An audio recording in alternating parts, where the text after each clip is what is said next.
Hello बच्चों, क्या हाल है? ओके, सो पिछले जो वीडियोस हैं पीवाईक्यू के, वो आप लोगों ने देख ही लिए होंगे।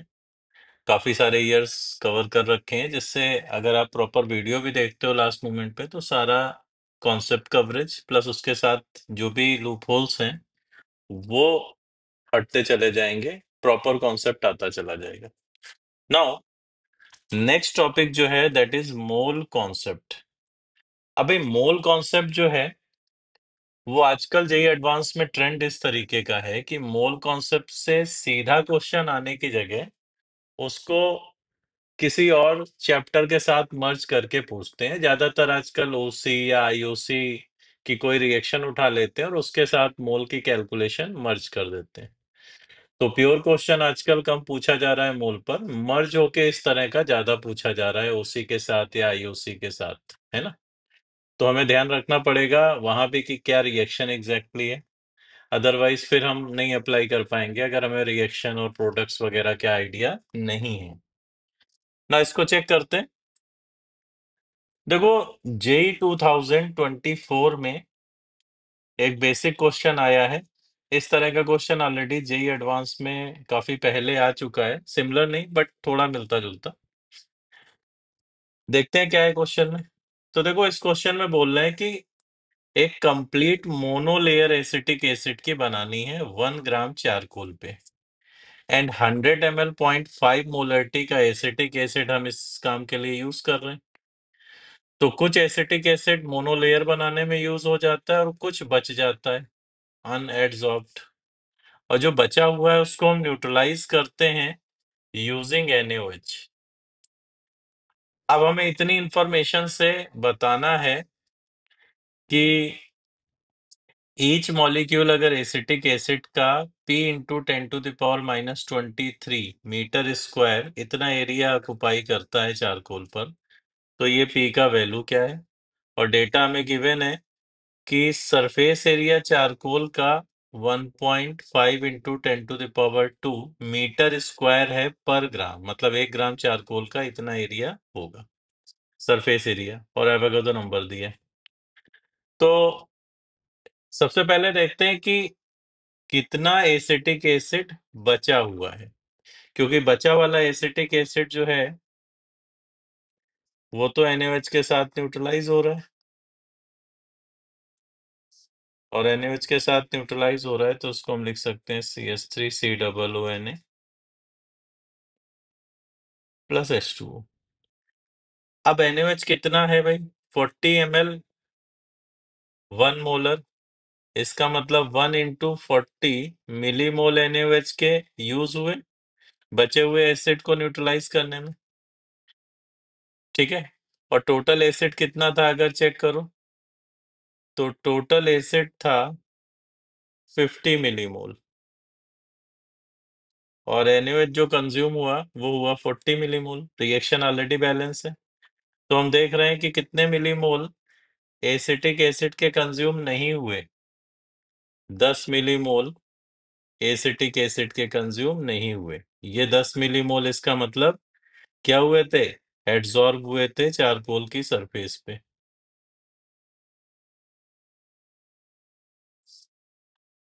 और बाकी सॉल्ट वगैरह बन गया 40 मिलीमोल, उससे हमें कोई रिक्वायरमेंट आगे नहीं है। अब इसका मतलब 10 मिलीमोल एड्सॉर्ब हुए हैं, और 10 मिलीमोल एड्सॉर्ब हुए हैं तो चारकोल जो है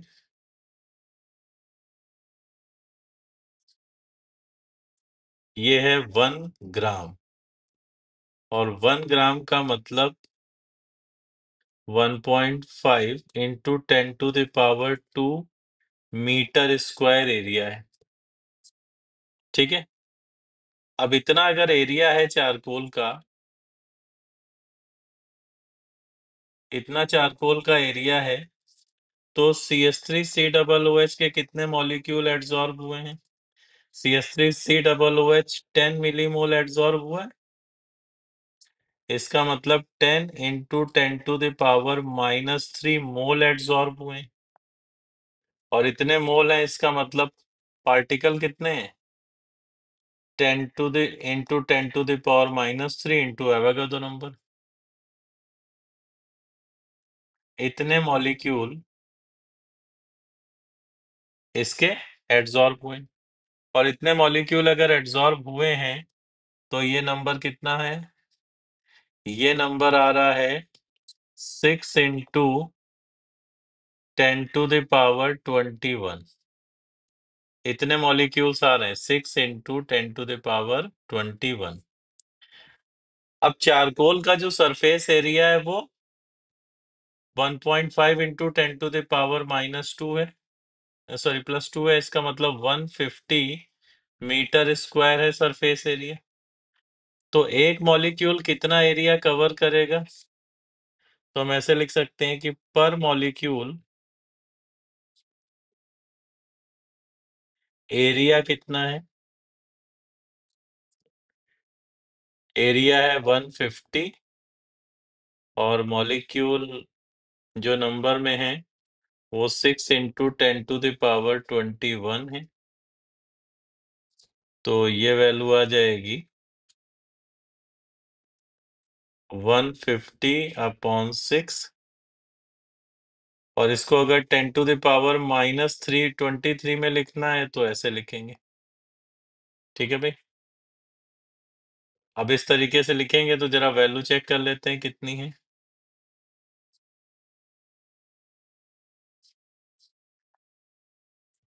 तो ये वैल्यू अपने पास आ रही है 2500 इंटू 10⁻³ 2500 इंटू 10⁻³ ठीक है भाई, तो इसको लिख लेते हैं 10⁻³ एंड दिस इज आंसर। अब हमें ये वैल्यू किस फॉर्म में देनी थी? ये वैल्यू हमको p × 10⁻³ वाली फॉर्म में चाहिए थी, और p × 10⁻³ वाली फॉर्म में चाहिए थी। तो इस तरीके से इसको चेक कर सकते हैं कि this value is equal to p × 10⁻23। तो p का वैल्यू अपने पास आ गया 2500। कठिन क्वेश्चन नहीं है, ये तो इजी क्वेश्चन है, इजिली कर सकते हो। पॉइंट क्लियर है क्वेश्चन का? चारकोल एक अच्छा एड्सॉर्बेंट होता है, तो एसिटिक एसिड के सॉल्यूशन में अगर चारकोल डाल दिया जाए, या चारकोल के ऊपर एसिटिक एसिड का सॉल्यूशन डाल दिया जाए, तो एसिटिक एसिड की कंसंट्रेशन डिक्रीज हो जाती है। ये ऑलरेडी आप लोग सरफेस केमिस्ट्री में एग्जांपल पढ़ चुके हो, तो यहाँ बस उसकी बेसिक कैलकुलेशन मोल कॉन्सेप्ट में है। नाउ जो नेक्स्ट क्वेश्चन है अपना, वो जेई 2022 में आया है। यहाँ पे कुछ रिएक्शंस भी इन्वॉल्व हैं और कैलकुलेट करना है हमें यूजिंग मोल कॉन्सेप्ट। ठीक है, तो रिएक्शन क्या है सबसे पहले समझते हैं। हमें बोलना है कि ट्रीटमेंट कर रहे हैं aqua solution of copper nitrate का एक्सेस ऑफ केआई में। तो ब्राउन सॉल्यूशन हमें मिलता है along with formation of precipitate। अब H2S गैस जब पास करते हैं इस ब्राउन सॉल्यूशन में, तो दूसरा हमें प्रेसिपिटेट मिलता है X। तो हमें X का वैल्यू बताना है कि कितना मास इसका है। तो देखो, अगर कॉपर नाइट्रेट का सॉल्यूशन है और इसमें हम KI डाल देते हैं एक्सेस में, तो पहले तो भाई I- को ये I2 में ऑक्सीडाइज करेगा और खुद रिड्यूस होगा और CuI का PPT बनाएगा। ठीक है, अभी बैलेंस नहीं रख कर रहे रिएक्शन। अब ये जो I2 है, क्योंकि I KI एक्सेस में है, तो I2 बेसिकली KI में डिसॉल्व हो जाता है एंड बनाता है KI3। अभी जो हमें दिया है कि ब्राउन कलर सॉल्यूशन, तो यही है ब्राउन कलर,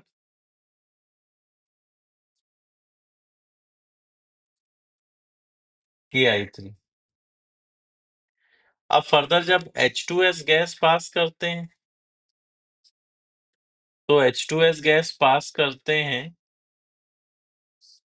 तो H2S को ये रिड्यूस कर देता है सल्फर में, तो हमें सल्फर का प्रेसिपिटेट मिलता है जिसको हम बोल रहे हैं X। ठीक है ना, इसी को हम बोल रहे हैं X। ये प्रेसिपिटेट हमें सल्फर का मिला। और I, इसके अंदर अगर हम बात करें तो जो I2 है वो ऑक्सीडाइज हो जाता, सॉरी, I2 जो है वो रिड्यूस हो जाता है फर्दर, और रिड्यूस होके I माइनस में आ जाता है। तो ये हमें KI मिल जाएगा यहाँ से। ठीक है भाई, तो इस तरीके से ये पूरी रिएक्शन चलती है। अब इस तरीके से रिएक्शन चल रही है तो हमें कॉपर नाइट्रेट का जो अमाउंट दिया है वो 3.74 दिया है। तो कॉपर नाइट्रेट जो है अमाउंट वो हमें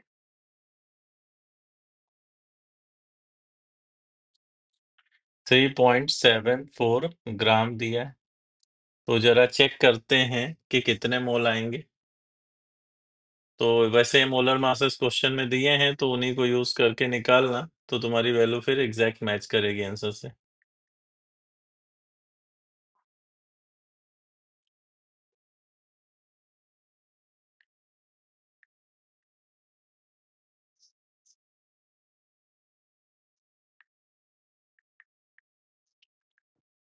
तो ये वैल्यू 187 आ रही मोलर मास की, और 3.74 अपने पास है।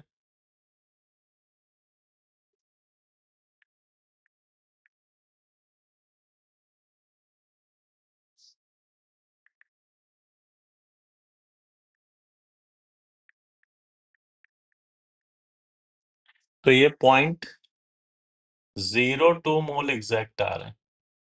मतलब क्वेश्चन में वैल्यू ऐसी दी है ताकि एग्जैक्ट आए, आंसर में दिक्कत ना लगे। अब देखो रिएक्शन हमें करनी पड़ेगी बैलेंस, क्योंकि अगर तुम देखो तो कॉपर नाइट्रेट और KI की रिएक्शन हो रही जिसमें I माइनस I2 में ऑक्सीडाइज हो रहा है। तो I माइनस I2 में ऑक्सीडाइज हो रहा है तो ये एक इलेक्ट्रॉन का एक्सचेंज कर रहा है, और कॉपर +2 से जा रहा है प्रोडक्ट में +1 में, और +2 से जा रहा है +1 में, तो ये भी एक इलेक्ट्रॉन का एक्सचेंज कर रहा है। तो इलेक्ट्रॉन तो बैलेंस है रिएक्टेंट साइड। अब इलेक्ट्रॉन रिएक्टेंट साइड बैलेंस है, तो प्रोडक्ट साइड उन एलिमेंट्स को बैलेंस करो जो ऑक्सीडाइज रिड्यूस हो रहे हैं। तो ऑक्सीडाइज रिड्यूस हो रहा है तो इसमें ये कर सकते हैं कि एक कॉपर लेफ्ट में है, एक कॉपर राइट में दिख रहा है, एक I माइनस लेफ्ट में है, तो एक I माइनस राइट में होना चाहिए जो ऑक्सीडाइज हुआ है। तो अभी I2 के अंदर अगर देखो तो 2 है, तो हाफ से मल्टीप्लाई कर दो तो ये I बैलेंस हो गया वो वाला जो ऑक्सीडाइज हुआ है। ठीक है, और प्लस अगर देखोगे तो तुम्हारा एक आई उसी फॉर्म में है जो प्रेसिपिटेट बना रहा है कॉपर के साथ, तो उस आई को और नाइट्रेट वगैरह को ऑब्जर्वेशन से बैलेंस करना है। तो हम अगर उस आई को बैलेंस करने के लिए रिएक्टेंट में इधर 2 से मल्टीप्लाई कर दें तो भाई बैलेंस हो जाएगा वो वाला आई भी। और नाइट्रेट और पोटेशियम को हम इस फॉर्म में लिख सकते हैं 2KNO3। तो देखो ये रिएक्शन है बैलेंस। ठीक है, अब ये रिएक्शन बैलेंस है, और फिर I2 फर्दर KI के साथ रिएक्ट करके KI3 बनाता है 1:1 के मोल रेशियो में, और KI3 H2S के साथ फर्दर इसको सल्फर में प्रेसिपिटेट कर देता है, और यहाँ पे बैलेंस करोगे तो 2HI ये बैलेंस होके आएगा। तो ये बैलेंस है कंप्लीट रिएक्शन। अब सीधा बैलेंस है तो समस्या खत्म, मोल कॉन्सेप्ट अप्लाई करते जाओ। जैसे देखो कि इसके 0.02 मोल है। अब स्टोइकोमेट्री देखो कि 1 मोल से I2 कितना बनेगा, हाफ मोल। 1 मोल कॉपर नाइट्रेट से I2 हाफ मोल, तो 0.02 से ये 0.01 मोल बनेगा। अब ये 0.01 मोल अगली रिएक्शन में यूज हो रहा है, तो अगली में I2 से एक KI3 बन रहा है, तो 0.01 से 0.01 बनेगा, और ये फर्दर अगली रिएक्शन में यूज हो रहा है, तो Ki3 1 मोल रिएक्ट कर रहा है 1 मोल H2S से, और 1 मोल ही सल्फर बन रहा है, तो इससे 0.01 मोल बनेगा। इसका मतलब ये जो X है प्रेसिपिटेट, ये कितना बनेगा? 0.01 मोल। तो बस हो गया चेक फटाफट। तो इसको हम लिख लेते हैं कि इसके 0.01 मोल के आई एक्सेस में, सॉरी, इसके 0.02 मोल, तो I2 बनेगा 0.01 मोल, फिर 0.01 मोल I2, इससे प्रोडक्ट बनेगा ये वाला 0.01 मोल, ये फर्दर 0.01 मोल से सल्फर बनेगा 0.01 मोल, और 0.01 मोल तो सल्फर का मोलर मास 32 दिया है, तो 0.01 मोल का मतलब ये हो गया 0.32 ग्राम। इसका मतलब ये जो फाइनली प्रेसिपिटेट बन रहा है वो 0.32 ग्राम है। तो करेक्ट आंसर इस क्वेश्चन का आ रहा है अपना 0.32 ग्राम।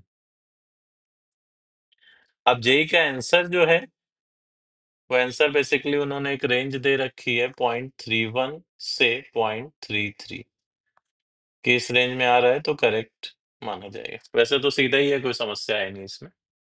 क्वेश्चन क्लियर है? यहाँ पे अगर देखो तो एक सेट ऑफ सीक्वेंशियल रिएक्शन चल रहा है जिससे फाइनली तुम ये कैलकुलेट कर रहे हो, बट रिएक्शन का अगर आइडिया नहीं है तो उस केस में मोल कॉन्सेप्ट आता भी है बट क्वेश्चन फिर भी नहीं होगा, क्योंकि आजकल इस तरह के क्वेश्चन जेई एडवांस में पूछे जा रहे हैं मिक्स करके। क्लियर बच्चों? Okay, so next question check करते हैं।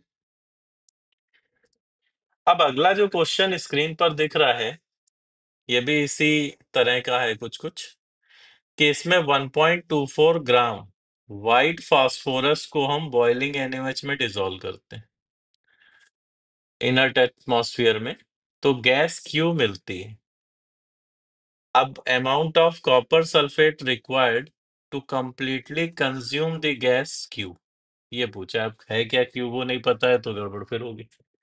तो यहाँ पे देखो कि जैसे व्हाइट फास्फोरस है, तो white phosphorus basically boiling NH में या एनएच के अंदर डिसप्रपोर्शनेट हो जाता है, और डिसप्रपोर्शनेट हो जाता है तो ये बनाएगा एक तो फॉस्फीन गैस,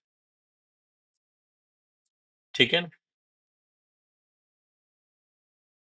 और दूसरा NaH2PO2,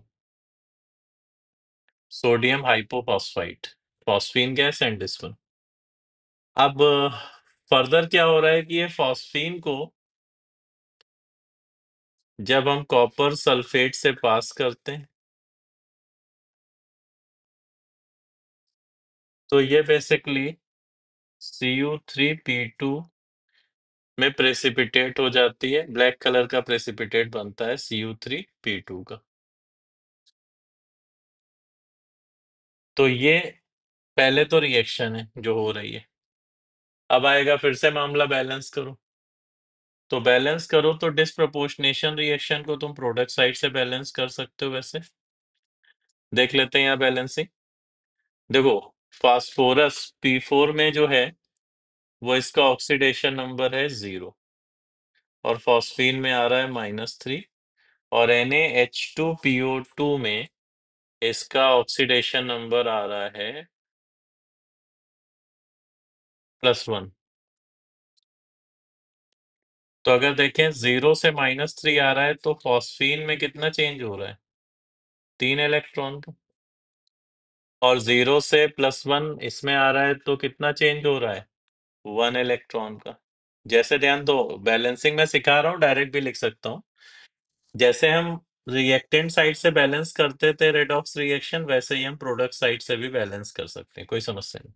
तो प्रोडक्ट में इलेक्ट्रॉन बैलेंस कर लें, तो अगर NaH2PO2 में 3 से मल्टीप्लाई कर दोगे तो इस इलेक्ट्रॉन प्रोडक्ट साइड बैलेंस हो गए।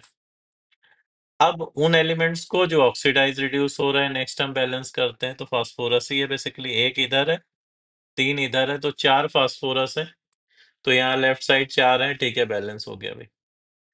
फिर फर्दर अदर एलिमेंट्स को बैलेंस करना होता है ऑब्जर्वेशन से।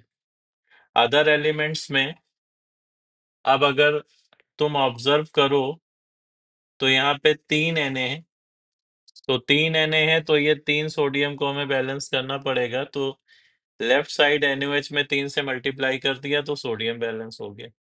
हाइड्रोजन ऑक्सीजन वाटर से हमें बैलेंस करने होते हैं, तो वाटर से बैलेंस करने होते हैं, जरा चेक करें कितने हैं।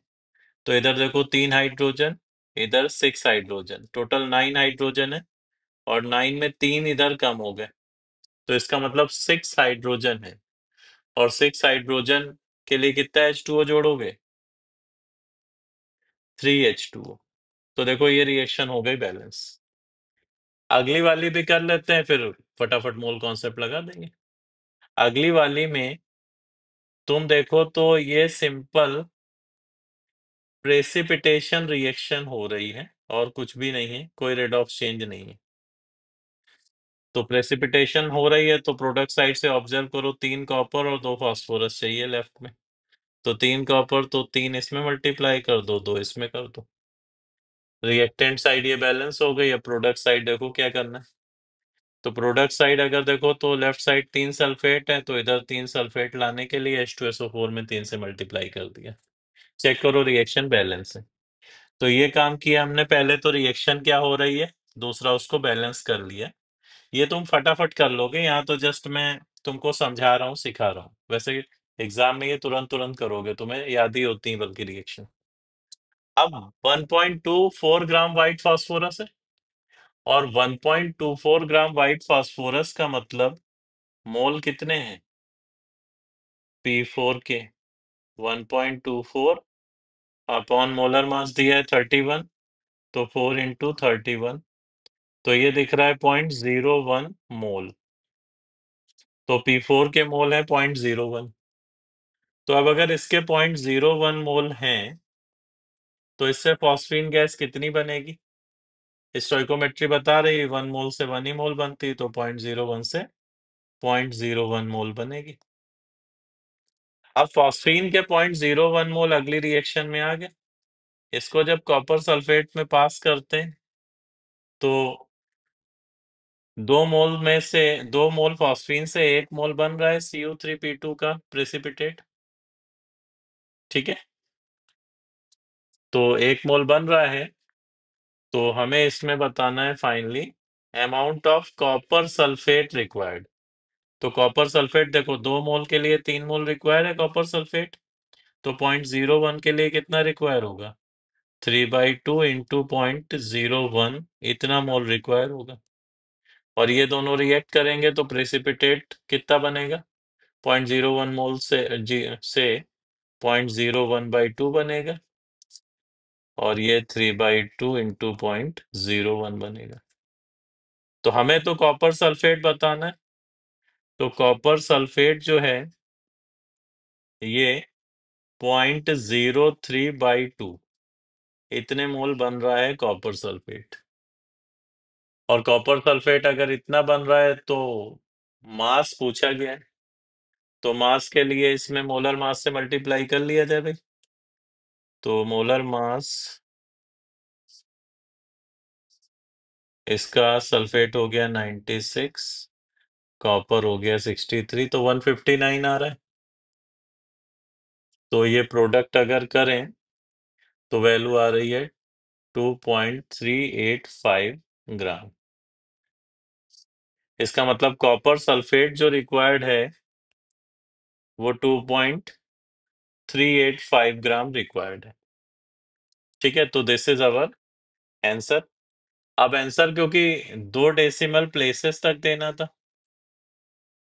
तो 2 डेसिमल प्लेसेस तक अगर देना था आंसर, तो इसको तुम 2.39 लिख सकते हो या 2.38 लिख सकते हो, जैसे चाहो रिप्रेजेंट करो, ठीक है। तो आंसर यहाँ पे हम जो देंगे 2.38 और 2.39 दोनों दे सकते हैं। जेई ने क्या दिया है? जेई ने यहाँ भी एक रेंज कंसीडर की है। दिस इज फ्रॉम 2.37 टू 4 1, ये रेंज जेई ने कंसीडर की है। इसका मतलब कभी भी क्वेश्चन में अगर कुछ कैलकुलेशन आ रही है तो ऐसा नहीं जेई में फंसा रहे हैं, उसमें एक रेंज दे देते हैं कि आंसर तुम्हारा उसके अंदर ही आएगा अगर तुम प्रॉपरली कर रहे हो तो। क्लियर है पॉइंट भाई? तो इस तरीके से अप्रोच हम करेंगे, ऐसे मिक्स होके क्वेश्चन बन रहा है। नाउ तो ऑप्शन ए में बोल रहे हैं कि इंपेरिकल फार्मूला कंपाउंड 3 का P3Q4 है, देन इंपेरिकल फार्मूला कंपाउंड 2 का P3Q5 होना चाहिए। चलो भाई चेक कर लेते हैं ऐसा होगा क्या। तो अगर 3 का P3Q4 है तो 40 60 ये परसेंटेज है पी एंड क्यू का। तो ऑप्शन ए की बात हम कर रहे हैं, तो ऑप्शन ए में कंपाउंड 3 है P3Q4। अब पी क्यू का रेशियो जो है, मोल रेशियो तो 3/4 दिख रहा है, और परसेंटेज 40 60 है तो 40 by molar mass of P upon 60 by molar mass of Q के बराबर ये आना चाहिए। अब अगर यहाँ से सिंप्लीफाई करें तो हम लिख सकते हैं इसको कि ये बन रहा है 3/4 equal to 2/3 into MQ by MP। तो हमें यहाँ से दिख रहा है कि MQ molar mass of Q by molar mass of P, ये आ रहा है अपना 9/8। ठीक है, अब इसी को यूज करेंगे कैलकुलेट करने के लिए कि कंपाउंड 2 का फार्मूला क्या P3Q5 आएगा। तो कंपाउंड 2 में मास परसेंटेज इतना दिया है 44.4 और 55.6। तो कंपाउंड 2 के लिए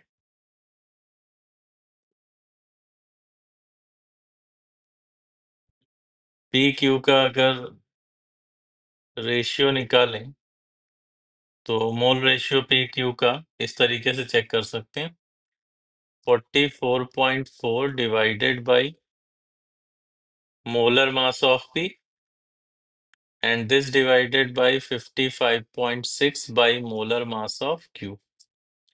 तो वैल्यू आ जाएगी 44.4 अपॉन 55.6 लगभग into molar mass of Q upon molar mass of P, और क्यूब P का रेशियो 9/8 है, तो 9/8 है तो 44.4 अपॉन 55.6 इंटू 9/8।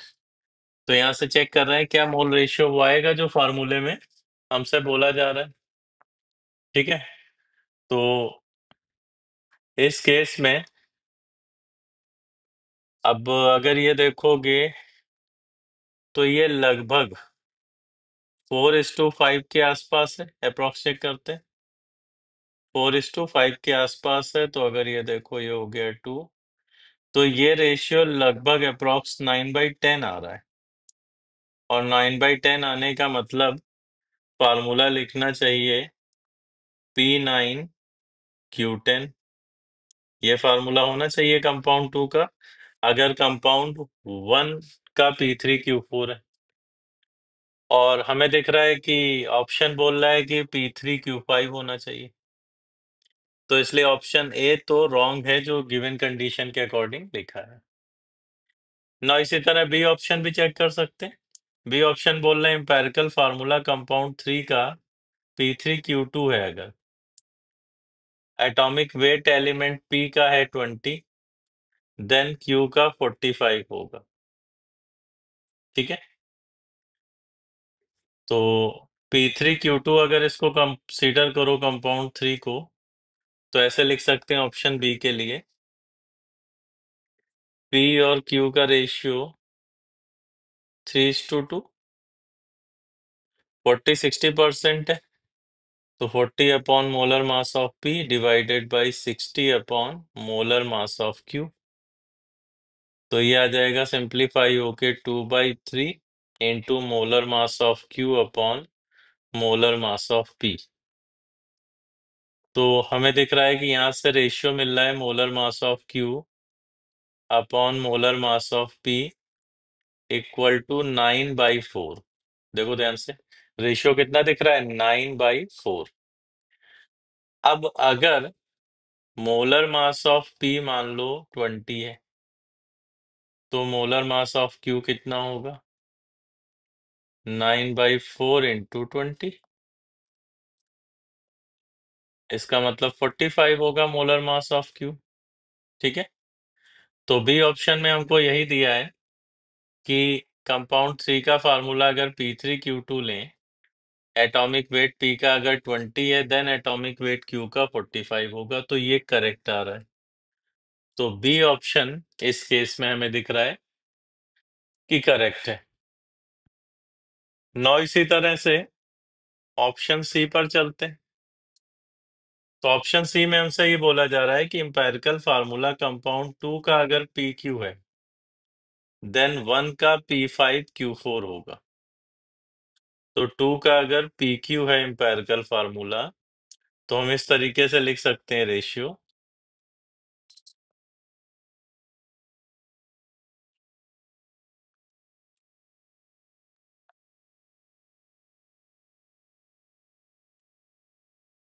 कंपाउंड 2 के लिए फार्मूला है PQ।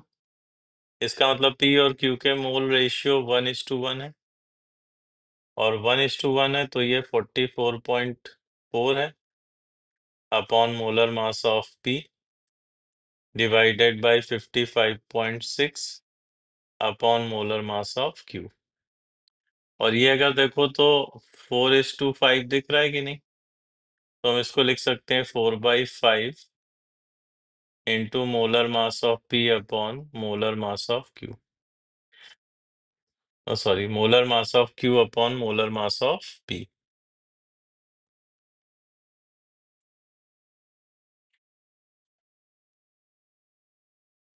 तो हमें यहाँ से मिल गया कि molar mass of Q upon molar mass of P, ये रेशियो 5/4 आएगा। अब ये रेशियो 5/4 आएगा तो इसको लेते हुए जरा चेकिंग की जाए कि कंपाउंड 1 का फार्मूला P5Q4 होना चाहिए, और कंपाउंड 1 में देखो 50-50% दिया है, और 50-50% अगर दिया है तो हम इस तरीके से लिख सकते हैं कि फॉर कंपाउंड 1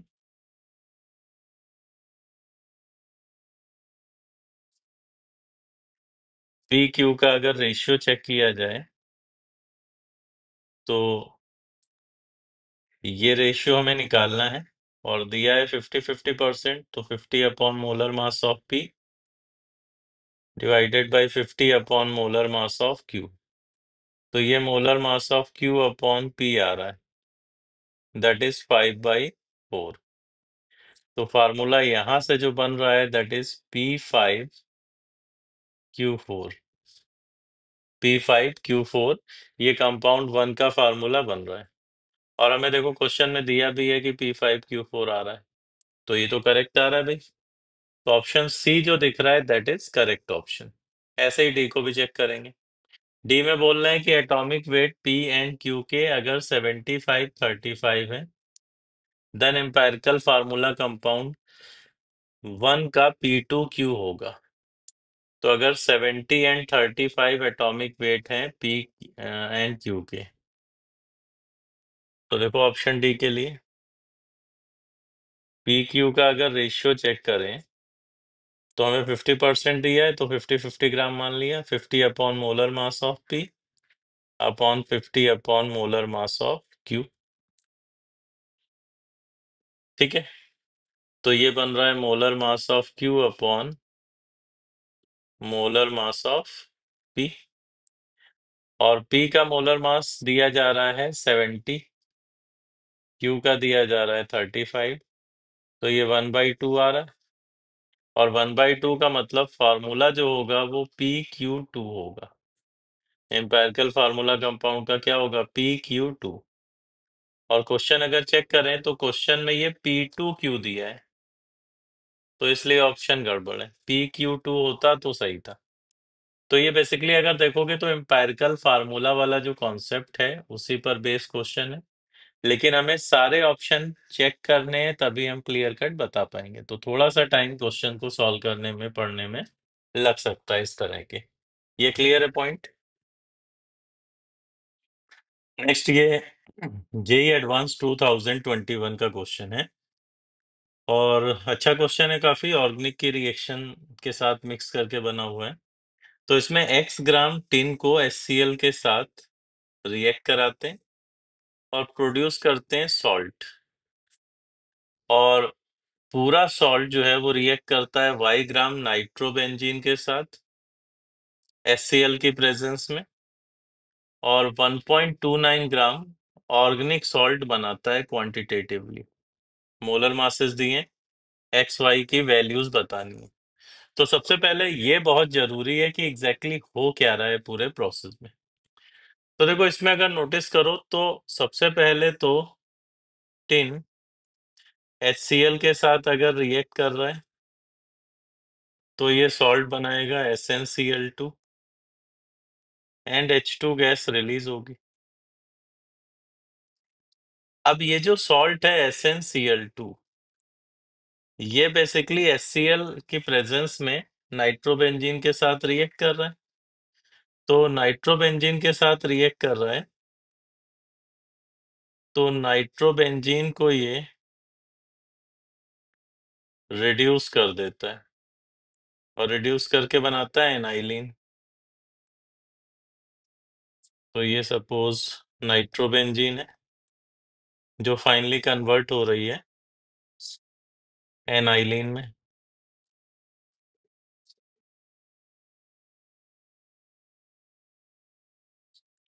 और SnCl2 क्योंकि नाइट्रोबेंजीन को रिड्यूस कर रहा है तो खुद ऑक्सीडाइज हो जाता है SnCl4 में। अब ये जो एनाइलिन है, क्योंकि HCl प्रेजेंट है, तो HCl के साथ ये सॉल्ट में कन्वर्ट हो जाती है, और सॉल्ट में कन्वर्ट हो जाती है। तो इस तरीके से इसका सॉल्ट ये दिख जाएगा एनाइलिनियम क्लोराइड। तो ये पूरी रिएक्शन चल रही है। अब हमसे इसमें क्वेश्चन में बोला जा रहा है कि 1.29 ग्राम ये सॉल्ट प्रोड्यूस हुआ। तो भाई अगर सॉल्ट 1.29 ग्राम प्रोड्यूस हुआ तो कितने मोल प्रोड्यूस हुए? तो मोल अगर पता लगा लें तो सॉल्ट के मोलर मास से डिवाइड करेंगे। तो इसका मोलर मास चेक कर लिया जाए कितना है।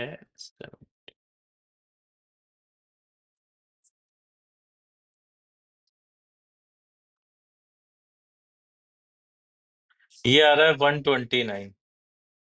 तो 129 का मतलब 0.01 मोल सॉल्ट के बने हैं फाइनली। अच्छा, अब अगर सॉल्ट के 0.01 मोल बने हैं तो एनाइलिन के भी 0.01 मोल होने चाहिए, और एनाइलिन अगर 0.01 मोल बना है तो बैक जाके हम SnCl2, नाइट्रोबेंजीन सबका पता लगा सकते हैं। तो अब पहले तो रिएक्शन बैलेंस होनी चाहिए। लास्ट वाली तो बैलेंस है, इसके पहले वाली रिएक्शन की हमें बैलेंसिंग करनी पड़ेगी। अब यहाँ देखो कि Sn जो है, Sn का ऑक्सीडेशन नंबर +2 है, और प्रोडक्ट में ये +4 में जा रहा है। इसका मतलब 2 इलेक्ट्रॉन का चेंज हो रहा है। नाइट्रोबेंजीन में अगर देखें तो ये वाला पार्ट इन दोनों में तो कॉमन है। तो नाइट्रोजन के ऑक्सीडेशन नंबर में क्या चेंज हो रहा है वो ऊपर वाले पार्ट से चेक करो। तो यहाँ इन दो ऑक्सीजन की वजह से नाइट्रोजन पे है -4 चार्ज। यहाँ दो हाइड्रोजन, सॉरी, इन दो ऑक्सीजन की वजह से नाइट्रोजन पे है +4 चार्ज, और यहाँ इन दो हाइड्रोजन की वजह से है -2 चार्ज। तो इसका मतलब चेंज +4 से -2 आ रहा है ना, 6 इलेक्ट्रॉन ये ले रहा है। तो ये 6 इलेक्ट्रॉन ले रहा है। ठीक है भाई। अब पहला स्टेप यही होता है कि इलेक्ट्रॉन एक्सचेंज बराबर करो। तो इसके लिए हमें करना कुछ नहीं है। SnCl2 में अगर 3 से मल्टीप्लाई कर दें तो इलेक्ट्रॉन एक्सचेंज बराबर हो गया। अब ऑब्जर्वेशन से बैलेंस कर लो उन एलिमेंट्स को जो ऑक्सीडाइज रिड्यूस हो रहे हैं, जैसे टिन। 3Sn लेफ्ट में है तो 3Sn राइट में होना चाहिए। और एक नाइट्रोजन लेफ्ट में है तो नाइट्रोजन राइट में होना चाहिए। फिर अदर कंपोनेंट ऑब्जर्वेशन से, ठीक है, अदर कंपोनेंट जो ऑब्जर्वेशन से, तो यहाँ पे भाई HCl भी है। तो अगर देखो यहाँ पे हम 2HCl लगा दें, सॉरी 2 नहीं, तो यहाँ देखो कितने Cl का डिफरेंस आ रहा है दोनों तरफ। 3SnCl4 है तो 12Cl है, यहाँ 3SnCl2 है तो 6। इसका मतलब 6HCl जब ऐड करोगे तो ये तुम्हारे Cl बैलेंस हो जाएंगे, ठीक है। और Cl बैलेंस हो गए तो इसके बाद फाइनली हाइड्रोजन ऑक्सीजन बैलेंस करने वाटर से। तो यहाँ पे 6H है, यहाँ पे 2H है, तो इसका मतलब 4H का डिफरेंस है। तो अगर राइट में 2H2O ऐड कर दो तो देखो ये बैलेंस हो गई। H भी बैलेंस, ऑक्सीजन चेक करोगे तो बैलेंस दिखेगा। तो ऐसे रिएक्शन बैलेंस की जाएगी। अब इसको चेक करते हैं भाई। 0.01 मोल बने थे एनाइलिन के, तो स्टोइकोमेट्री से हम बता सकते हैं कि 0.01 मोल नाइट्रोबेंजीन लगेगा इसके लिए, एंड 3 टाइम्स 0.03 मोल SnCl2 लगेगा। अब SnCl2 0.03 मोल है तो इसके लिए टिन कितना चाहिए? 0.03 मोल चाहिए। तो बस सिंप्लीफाई होती चली जाएगी इक्वेशन।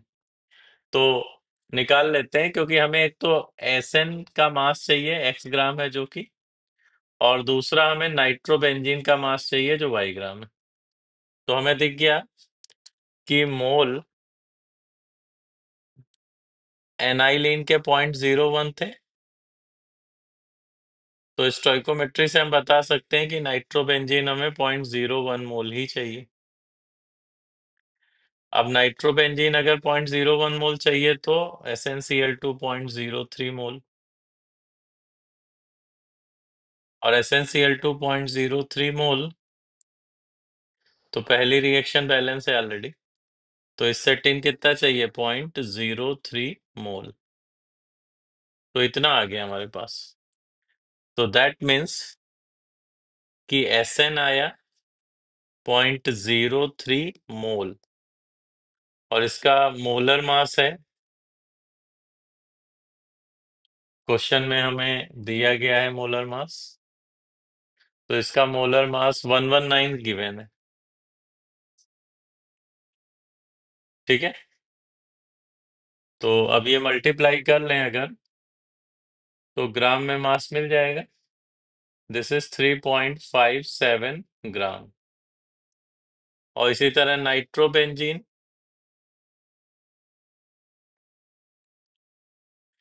ये 0.01 मोल आया है, और 0.01 मोल आया है तो नाइट्रोबेंजीन का मोलर मास अगर चेक करो तो 123 ग्राम है।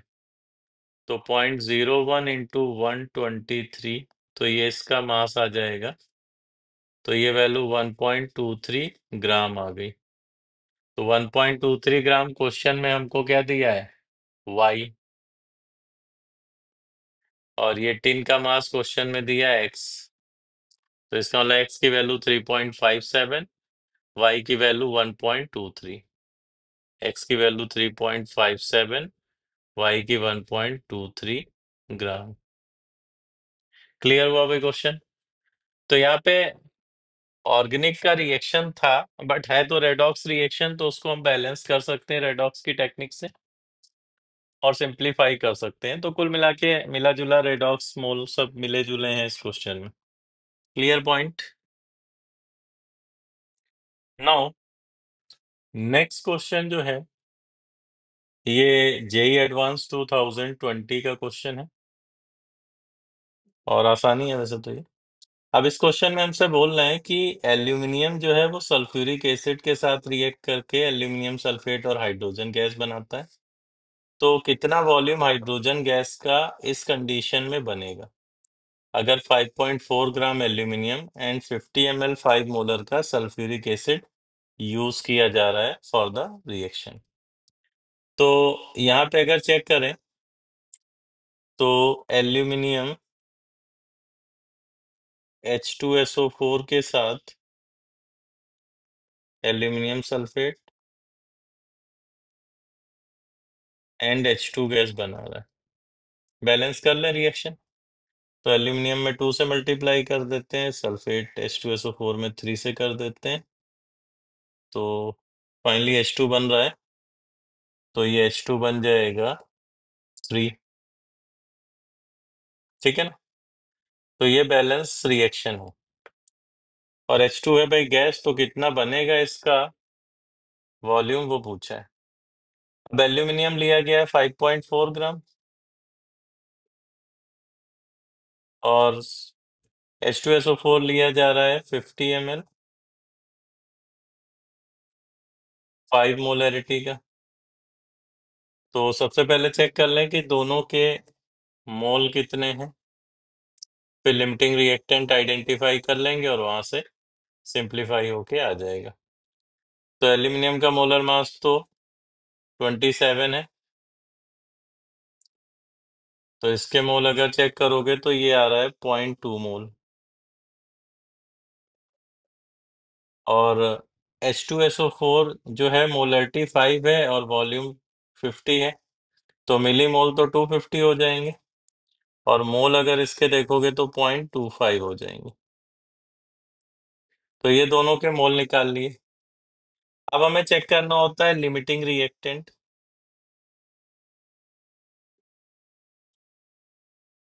तो अब हमें चेक क्या करना होता है, लिमिटिंग रिएक्टेंट। तो लिमिटिंग कैसे चेक करते हैं भाई? लिमिटिंग ऐसे चेक करते हैं, मोल गिवन अपॉन स्टोइकोमेट्रिक कोफिशिएंट। तो अब मोल गिवन अपॉन स्टोइकोमेट्रिक कोफिशिएंट, इसको आर से रिप्रेजेंट कर रहे हैं, रेशियो। तो ये आर का वैल्यू मोल गिवन अपॉन स्टोइकोमेट्रिक कोफिशिएंट 0.1 आ रहा है एल्यूमिनियम के लिए और ये 0.25 अपॉन 3, तो ये 0.08 के अप्रोक्स आ रहा है H2SO4 के लिए। तो H2SO4 के लिए वैल्यू कम है ना, तो ये काम करेगा लिमिटिंग रिएक्टेंट का। अब ये लिमिटिंग रिएक्टेंट का काम कर रहा है तो ये पूरा फिनिश होगा और इससे H2 गैस हम बता सकते हैं कि कितनी बनेगी। तो यहाँ देखो 3 मोल से स्टोइकोमेट्री चेक करो, 3 मोल से 3 ही मोल तो H2 बन रहा है, तो 0.25 मोल से 0.25 मोल H2 के बनेंगे। एल्यूमिनियम सल्फेट निकालना चाहो तो निकाल सकते हो, 0.25/3 मोल बनेंगे। ठीक है, अब H2 हमें मिल गई, तो H2 का वॉल्यूम चेक करना है। तो वॉल्यूम के लिए आइडियल गैस इक्वेशन लगाते हैं, V equal to nRT upon P। n है 0.25, लीटर एटीएम में R की value 0.082, temperature 300 divided by pressure 1 atm। तो ये वैल्यू अपनी आ जाएगी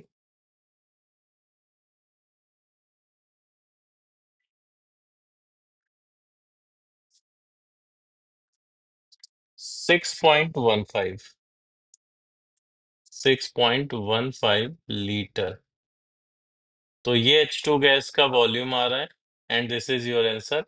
डायरेक्ट क्वेश्चन था, इजी क्वेश्चन था, कोई दिक्कत वाली बात नहीं है।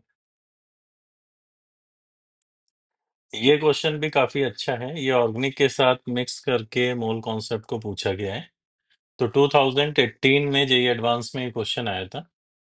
अब इसमें सीक्वेंस ऑफ रिएक्शन दी गई है और डी जो प्रोडक्ट बन रहा है फाइनली उसका अमाउंट बताना है कि कितना होगा और हमें रिएक्टेंट 10 मोल दिया गया है और अलग अलग रिएक्शन की परसेंटेज यील्ड लिखी हुई है।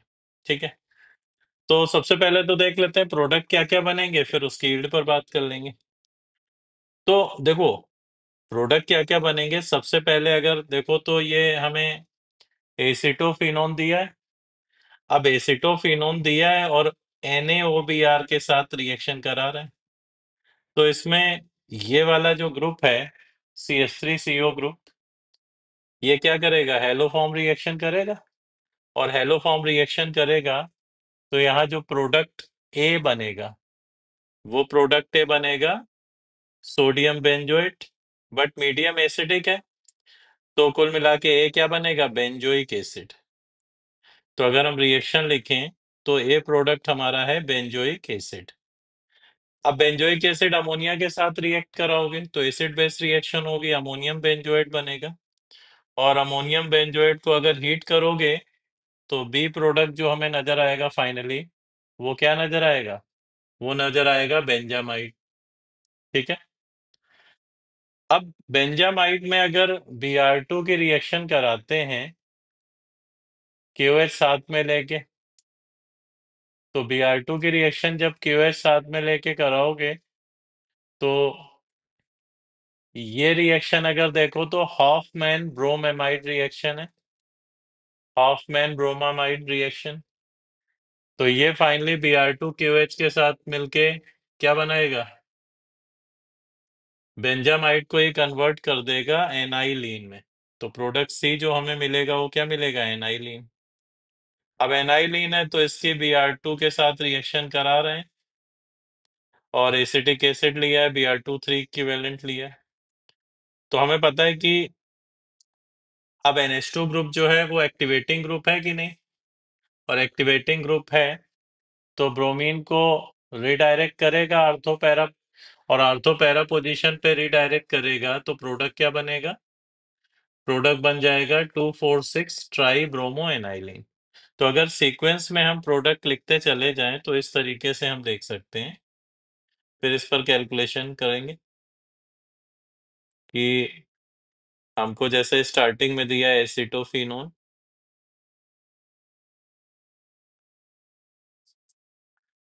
तो पहली रिएक्शन जो हम करा रहे थे वो हेलो फॉर्म रिएक्शन थी।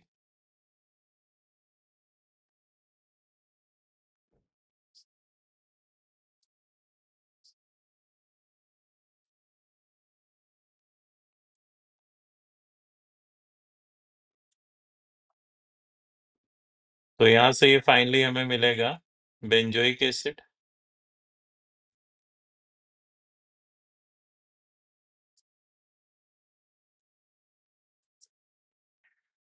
ठीक है। अब बेंजोइक एसिड को फर्दर हमने रिएक्शन कराई थी, बेंजोइक एसिड अपना प्रोडक्ट ए हो गया।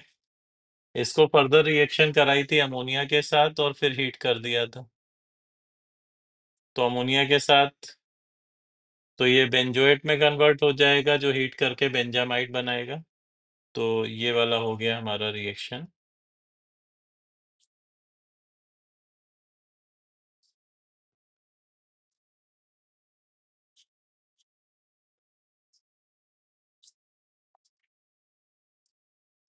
ठीक है भाई, this is product B.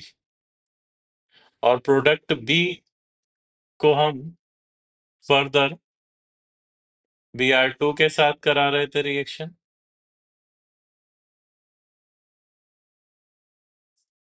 KOH में।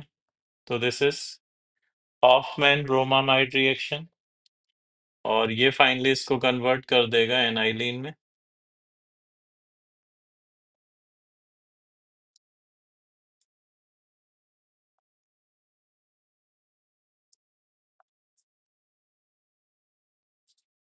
तो हमें प्रोडक्ट से मिल जाएगा एनाइलीन। अब सी को लास्ट में Br2 के साथ रिएक्शन कराई थी और Br2 जो लिया है वो हमने 3 इक्विवेलेंट लिए।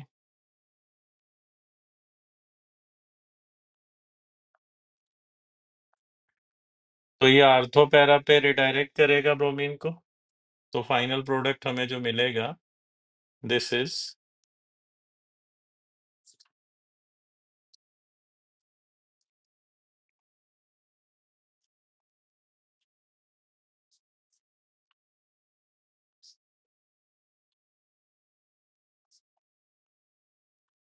ठीक है, and this is product D, final product reaction का 2,4,6 ट्राई ब्रोमो एनाइलिन। अब देखो हमें क्वेश्चन में क्या क्या गिवन है, और क्वेश्चन में हमें ये गिवन है पहली रिएक्शन की यील्ड है 60%, दूसरी 50%, फिर 50% और फाइनली 100%। तो पहली रिएक्शन की जो यील्ड है दैट इज 60%, ये 50%, ये भी 50%, फाइनली 100%। तो अगर मोल हमने स्टार्टिंग में जो लिए थे एसिटोफिनोन के, वो हमारे पास 10 मोल्स हैं। तो 10 मोल हैं, तो 10 मोल हमारा स्टार्टिंग रिएक्टेंट है। इससे प्रोडक्ट ए कितना बनेगा, यील्ड 60% है, बनना तो 10 मोल चाहिए स्टोइकोमेट्री के अकॉर्डिंग, बट बनेगा 10 इंटू 0.6 मोल बनेगा भाई। अब फिर ए से बी की यील्ड 50% है, तो 1 मोल से 1 मोल बी बनेगा, 1 मोल ए से 1 मोल बी, बट यील्ड 50% है, तो प्रोडक्ट हमें कितना दिखेगा, बनने चाहिए थे 10 इंटू 0.6 मोल, बट बनेंगे 10 इंटू 0.6 इंटू रिएक्शन की यील्ड जो है 50%। फिर ऐसे ही अगली रिएक्शन की फिर से 50% है, तो प्रोडक्ट सी जो बनेगा that is 10 into 0.6 into 0.5 into 0.5, इतने मोल। और फाइनल रिएक्शन की यील्ड 100% है, तो फाइनल प्रोडक्ट जो है 2,4,6 ट्राई ब्रोमो एनाइलिन, ये बन जाएगा अपना 10 इंटू 0.6 इंटू 0.5 इंटू 0.5, इतने मोल ये फाइनल प्रोडक्ट हमें मिलेगा। अब इतने मोल इस फाइनल प्रोडक्ट का मिल रहा है, तो ये बेसिकली आ जाएगी वैल्यू अपने पास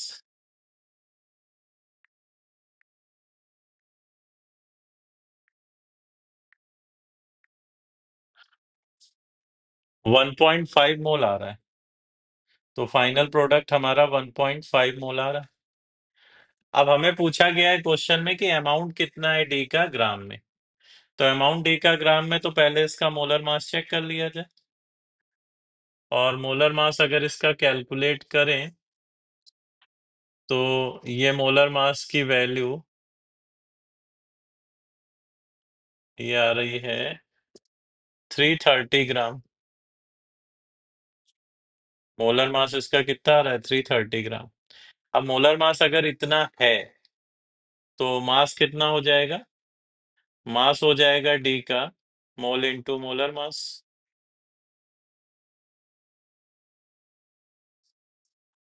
ठीक है, ये आ जाएगा 495 ग्राम।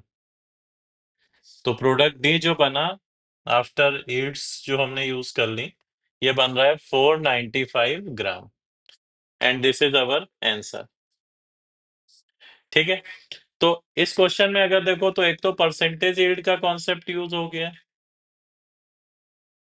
और फाइनली हमें ये तो पता होना चाहिए क्या बन रहा है प्रोडक्ट, क्योंकि देखो अगर कुछ नहीं पता है तो ये तो बता ही सकते हो कि ये फाइनली बनाएगा तो उतने ही मोल जितने मोल हमने लिए थे, अगर यील्ड 100% माने, बट फाइनल प्रोडक्ट हमें पता होना जरूरी है क्योंकि उसका मोलर मास रिक्वायर्ड होगा हमें कैलकुलेशन के लिए। क्लियर है, तो ये जेई में 2018 में मिक्स करके आया था, तो आजकल इसी तरह से मिक्स करके क्वेश्चन आ रहे हैं, तो हमें ध्यान रखना है कहीं इनऑर्गेनिक की कोई रिएक्शन हो सकती है, ऑर्गेनिक की हो सकती है, मोल कॉन्सेप्ट के साथ उसको मर्ज करके पूछ लिया जाता है। क्लियर है पॉइंट। ये 2018 का क्वेश्चन है, ये भी इसी तरह इनऑर्गेनिक का प्रोसेस और मोल कॉन्सेप्ट का मिक्सचर बन के आया है क्वेश्चन।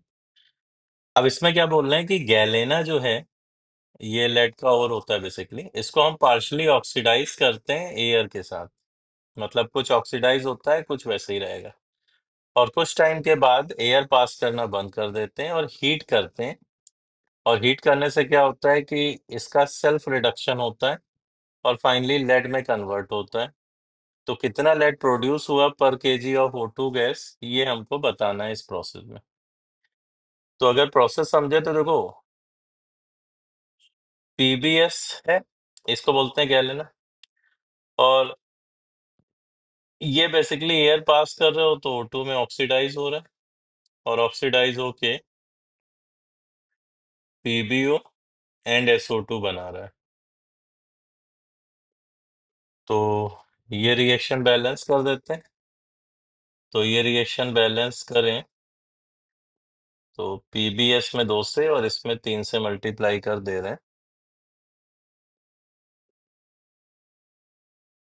तो ये बैलेंस हो गई रिएक्शन। अब एयर पास करना बंद कर देते हैं और हीटिंग करते हैं केवल। तो हीटिंग करने से क्या होता है कि ये पीबीएस जो है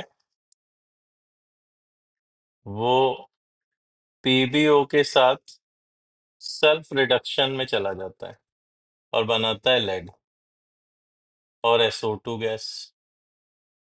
तो अगर इसको भी बैलेंस कर लिया जाए तो हम पीबीओ में 2 से मल्टीप्लाई कर रहे हैं, तो ये रिएक्शन बैलेंस है, लेड में 3 से कर लो। देखो इक्वेशन बैलेंस है। तो ये पूरा प्रोसेस हो रहा है। अब अगर ओवरऑल प्रोसेस को एक साथ रिप्रेजेंट कर दें तो ये दिखेगा ऐसे, 3 PbS प्लस 3O2 गैस, पीबीओ देखो कैंसिल कर हो जाएगा रिएक्शन ऐड करने में, इससे 3 PB प्लस 3SO2, या सिंपल बात करो तो PbS प्लस O2 से PB प्लस SO2, ये नेट रिएक्शन हो रही है। अब हमें बताना है इस क्वेश्चन में कि कितना वेट पीबी का पर केजी ऑफ O2 प्रोड्यूस होगा। तो भाई हमें दिख रहा है कि 1 मोल O2 से 1 मोल लेड बन रहा है ना। 1 मोल O2 का मतलब 32 ग्राम O2 से 207 ग्राम लेड बन रहा है। तो इसको ऐसे लिख सकते हैं कि 32 ग्राम O2 ये हमको दे रहा है 207 ग्राम लेड। तो 1 kg मतलब 1000 ग्राम अगर यूज किया जाए O2, तो इससे कितना मिलेगा लेड? इससे मिलेगा 207 अपॉन 32 इंटू 1000 ग्राम लेड। अब ये 1000 ग्राम O2 का मतलब हो गया 1 kg O2, और इसको अगर केजी में कन्वर्ट करोगे तो 1000 से डिवाइड कर दो, तो 207/32 ये केजी मिल रहा है लेड। अब ये वैल्यू कितनी हो गई डिवाइड करें अगर, तो 207 डिवाइडेड बाई 32, तो ये लगभग 6.4647 के लगभग लगभग बनेगी वैल्यू। तो ये बन रहा है 6.468, जिसको हम अप्रोक्स 6.47 लिखेंगे।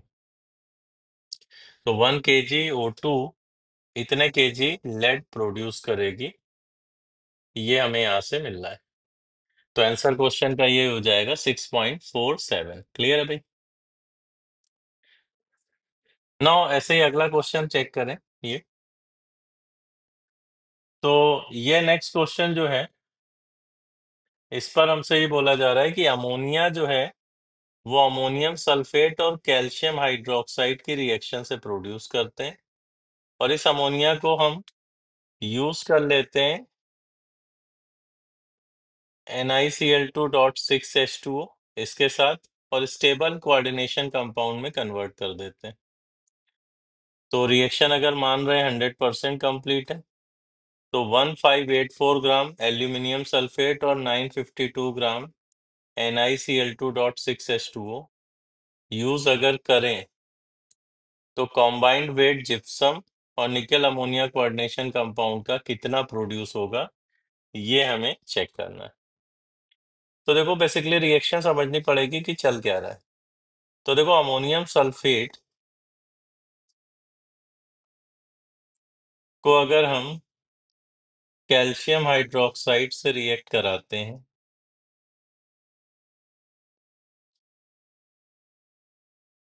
ठीक है, तो एक तो बनेगा अमोनिया और दूसरा बनता है जिप्सम, कैल्शियम सल्फेट .2H2O। तो ये रिएक्शन है इसकी। अब इसको बैलेंस कर लिया जाए तो अमोनियम सल्फेट कैल्शियम, तो अमोनिया में बस 2 से मल्टीप्लाई कर दो तो रिएक्शन दिख रहा है कि बैलेंस है। ठीक है, तो ये रिएक्शन होती है।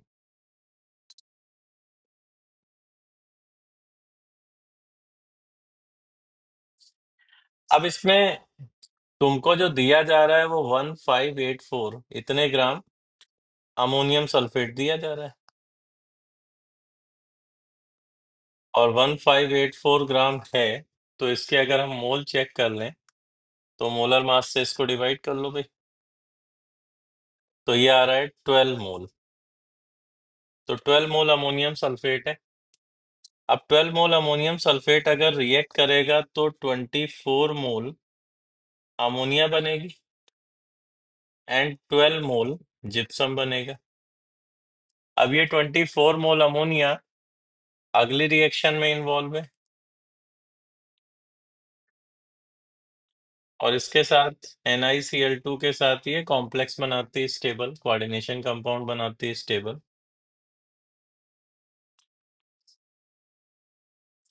क्योंकि अमोनिया तो स्ट्रॉन्ग फील्ड लिगेंड है ना, तुरंत ही जुड़ेगा स्टेबल कॉम्प्लेक्स बनाने के लिए।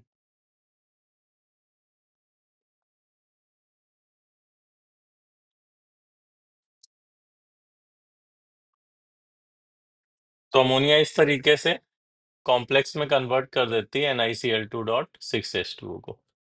अब इसका 952 ग्राम लिया गया है, और 952 ग्राम तो इसको अगर मोलर मास से डिवाइड करें तो ये सॉल्व होके आ जाएगा अपने पास 4 मोल, और अमोनिया ऊपर वाली रिएक्शन में कितनी बनी 24 मोल। तो अगर यहाँ चेक करोगे तो लिमिटिंग रिएक्टेंट कौन दिख रहा है, तो दोनों ही हैं लिमिटेड, फिनिश हो जाएंगे ये, और फिनिश हो जाएंगे तो कॉम्प्लेक्स कितना बनेगा, कॉम्प्लेक्स का बनेगा 4 मोल। अब कॉम्प्लेक्स 4 मोल बन गया तो हमें फाइनली पूछा गया है कि ये जो जिप्सम बन रहा है और कॉम्प्लेक्स बन रहा है इनका नेट मास कितना होगा। तो फाइनल हमको बताना है जिप्सम प्लस कॉम्प्लेक्स,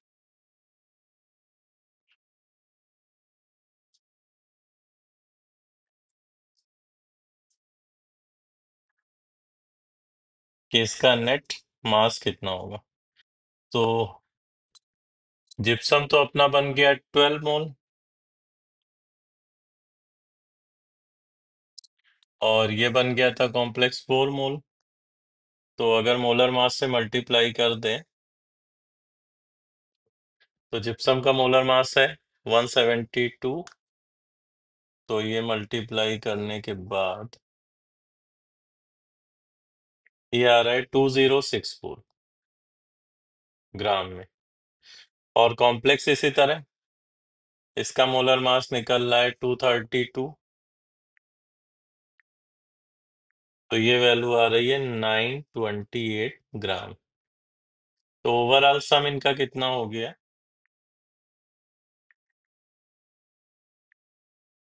2992 ग्राम। तो अपने क्वेश्चन का जो आंसर है दैट इज 2992 ग्राम। ठीक है, मतलब बेसिक रिएक्शन है, बट रिएक्शन पता होंगी तभी आगे बढ़ पाओगे, अदरवाइज गड़बड़ करोगे। तो इस तरीके से हम कैलकुलेट करेंगे। क्वेश्चन तो कठिन नहीं है, बट रिएक्शन का आना जरूरी है कि एग्जैक्टली हो क्या रहा है प्रोसेस। क्लियर है बच्चों? ये जेई एडवांस 2016 में आया था क्वेश्चन, और इसमें मोल फ्रैक्शन में सॉल्यूट का गिवन है सॉल्यूशन के अंदर, और मोलैरिटी इसमें गिवन है सेम एज मोलैलिटी। तो density of this solution is 2 gram per centimetre cube. तो रेशियो हमें बताना है molecular weight of solute to solvent. कि मॉलिक्यूलर वेट सॉल्यूट का क्या है, सॉल्वेंट का क्या है, ये रेशियो हमें चेक करना है। तो देखो, मोल फ्रैक्शन अगर 0.1 दिया है सॉल्यूशन में, तो हम एक काम कर लेते हैं कि टोटल मोल अगर हम कंसीडर कर लें 1, तो सॉल्यूट का मोल हो जाएगा 0.1 एंड सॉल्वेंट हो जाएगा 0.9 मोल। मोलर मासेस इनके एम सॉल्यूट और एम सॉल्वेंट ले रहे हैं। अब हमें बोला जा रहा है molality is same as molarity. तो भाई इससे अगर हम मोलैरिटी निकालें पहले, तो मोलैरिटी होता है mole of solute upon volume of solution in litre. तो मोल सॉल्यूट के 0.1 है, तो वॉल्यूम सॉल्यूशन का निकालने से पहले मास निकालना पड़ेगा। तो 0.1 मोल अगर सॉल्यूट के हैं, तो 0.1 into molar mass of solute, ये इसका मास हो गया। इसी तरह 0.9 मोल सॉल्वेंट के हैं, तो 0.9 into molar mass of solvent, ये इसका मास हो गया। और डेंसिटी सॉल्यूशन की है 2 ग्राम पर सेंटीमीटर क्यूब या 2 ग्राम पर एमएल। तो ये मास आ गया, मास अपॉन डेंसिटी करेंगे तो वॉल्यूम आ जाएगा। अब ये वॉल्यूम आएगा एमएल में, तो हमें लीटर में बदलना है, तो 1000 से डिवाइड करना पड़ेगा। तो ये अपने पास आ गया मोलैरिटी। नौ, इसको हम मोलैलिटी के बराबर कर लें। अब मोलैलिटी है mole of solute upon mass of solvent in kilogram. तो सॉल्यूट का मोल तो 0.1, सॉल्वेंट का मास, तो मोल सॉल्वेंट का 0.9 है, इंटू मोलर मास अगर करते हैं तो ये मास आ जाएगा सॉल्वेंट का, और किलोग्राम में कर रहे हैं तो 1000 से डिवाइड। ठीक है, अब इसको हमें सिंप्लीफाई करना है थोड़ा, तो हमारा काम बन जाएगा। तो अब इसको सिंप्लीफाई अगर करें तो इस तरीके से देख सकते हैं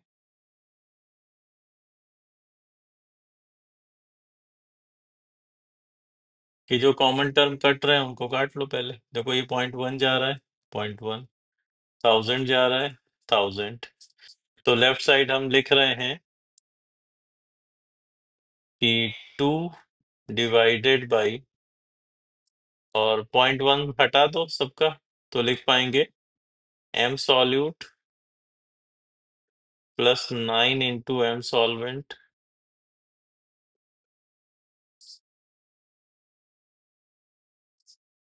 equal to 1 upon 9 into M solvent.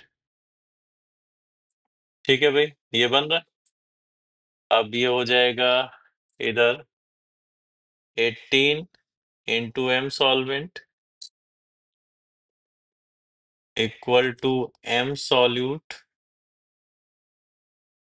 Plus 9 into M solvent. तो एम सॉल्वेंट को लेफ्ट में ले लेते हैं टर्म, तो 9 into molar mass of solvent equal to M solute. अब हमें molar mass of solute by solvent पूछा था, तो solute by molar mass of solvent, तो ये वैल्यू हमारी आ गई 9। तो इस क्वेश्चन में कुछ भी नहीं था, सिंपल क्वेश्चन है, ये डायरेक्ट है, किया जा सकता है। बस जो कंडीशन हमसे बोली जा रही है वो हम अप्लाई करते चले जाएं। हमें बोला गया है कि मोलैलिटी मोलैलिटी बराबर है, तो हमने मोलैलिटी कैलकुलेट की, डेफिनेशन से मोलैलिटी की और बराबर कर दिया, सिंप्लीफाई होके हमारा आंसर आ रहा है 9। नाउ नेक्स्ट, ये क्वेश्चन जेई एडवांस 2014 में आया था, और क्वेश्चन ये है कि एवोगाड्रो नंबर की वैल्यू हमें गिवन है, बोल्ट्जमैन कांस्टेंट की वैल्यू गिवन है, तो हमें सिग्निफिकेंट डिजिट बताने हैं calculated value of universal gas constant में। तो भाई गैस कांस्टेंट आर जो होता है वो के Boltzmann constant into Avogadro number होता है। अब बोल्ट्जमैन कांस्टेंट है 1.380 इंटू 10⁻⁻23। और ये टर्म जो है एवोगाड्रो नंबर है 6.023 इंटू 10⁻23। प्रोडक्ट करें तो वैल्यू आ जाएगी अपनी 10⁻23 कट रहा है 8.31174। तो ये आर की वैल्यू आ रही है। अब सिग्निफिकेंट नंबर्स का रूल ये है कि भाई जो प्रोडक्ट कर रहे हैं तो दोनों टर्म जिनका प्रोडक्ट कर रहे हैं उनमें देखेंगे कि किसके least value of significant number है और उसी को फाइनल सिग्निफिकेंट नंबर हम कंसीडर करेंगे। तो इस केस में सिग्निफिकेंट नंबर कितने? 4। 4 है कि नहीं?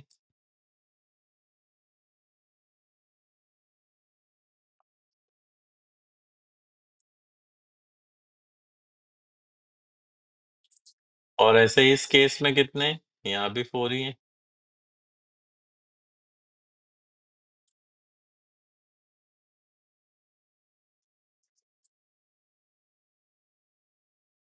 तो प्रोडक्ट का हम कितना सिग्निफिकेंट डिजिट कंसीडर करेंगे? 4।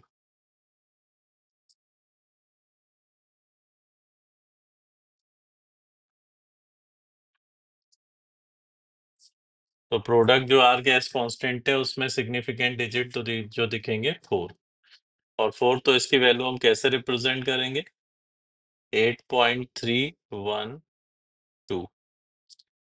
क्लियर है भाई? तो जो दोनों टर्म है इनके सिग्निफिकेंट डिजिट देखेंगे, जिसका सिग्निफिकेंट डिजिट लीस्ट होगा वही फाइनल प्रोडक्ट का सिग्निफिकेंट डिजिट होगा। नाउ नेक्स्ट एक क्वेश्चन है जेई 2014 का, ये भी अच्छा क्वेश्चन है, कॉन्सेप्चुअल। अब यहाँ हमको बोलना है कि कंपाउंड H2X है, मोलर मास इसका 80 है, इसको सॉल्वेंट में डिसॉल्व करते हैं जिसकी डेंसिटी 0.4 है ग्राम पर ml, और no change in volume upon dissolution.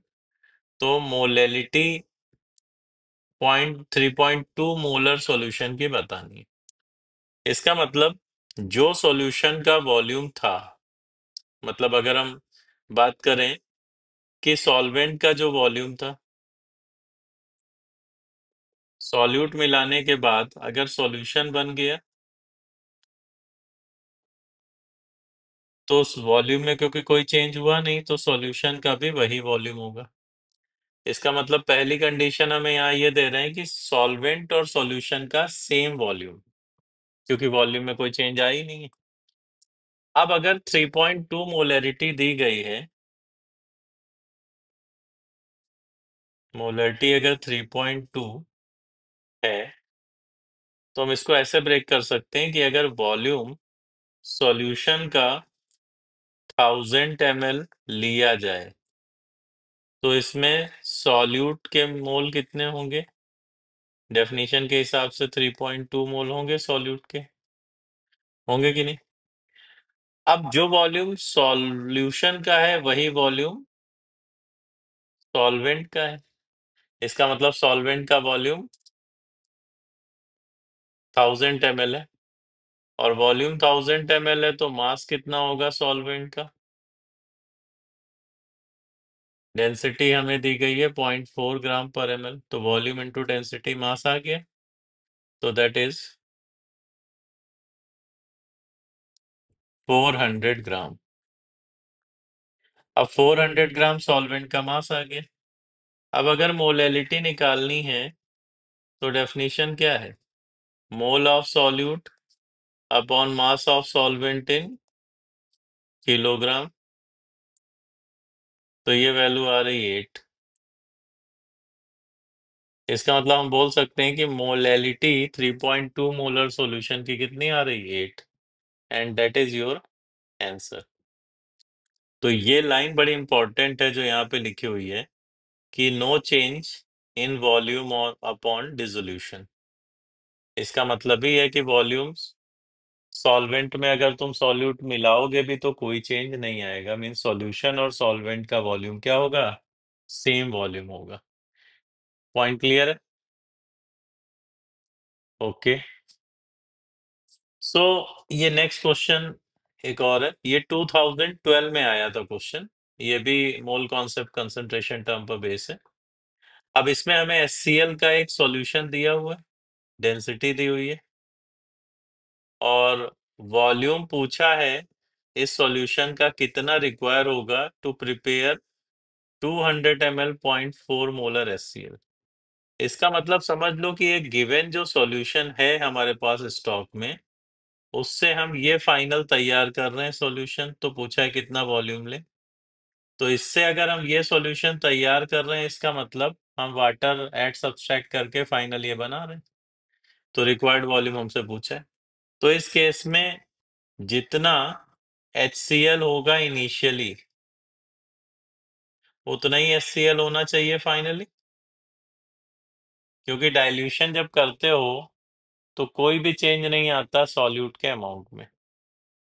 तो अब स्टार्टिंग में हमने एज्यूम कर लिया कि सपोज VmL HCl सॉल्यूशन लिया। अच्छा, VmL लिया तो हमें पता है कि डेंसिटी इसकी 1.25 ग्राम पर ml है। तो अगर डेंसिटी से मल्टीप्लाई कर दें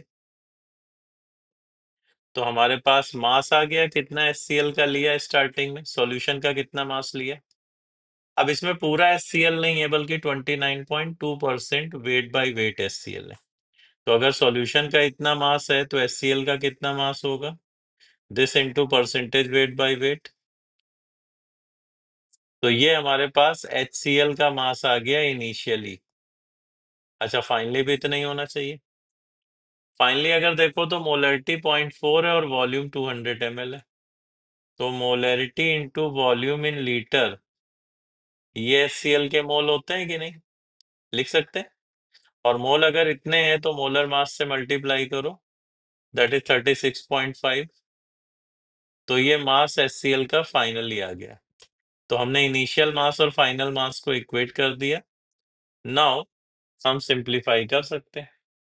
तो यहां से अगर वॉल्यूम निकालें, ml में आएगा वॉल्यूम, तो 0.4 into 0.2 into 36.5 multiply by 100, this divided by 1.25 into 29.2। अब ये वैल्यू हमें सिंप्लीफाई करनी है तो हमारे पास ये वॉल्यूम आ जाएगा ml में।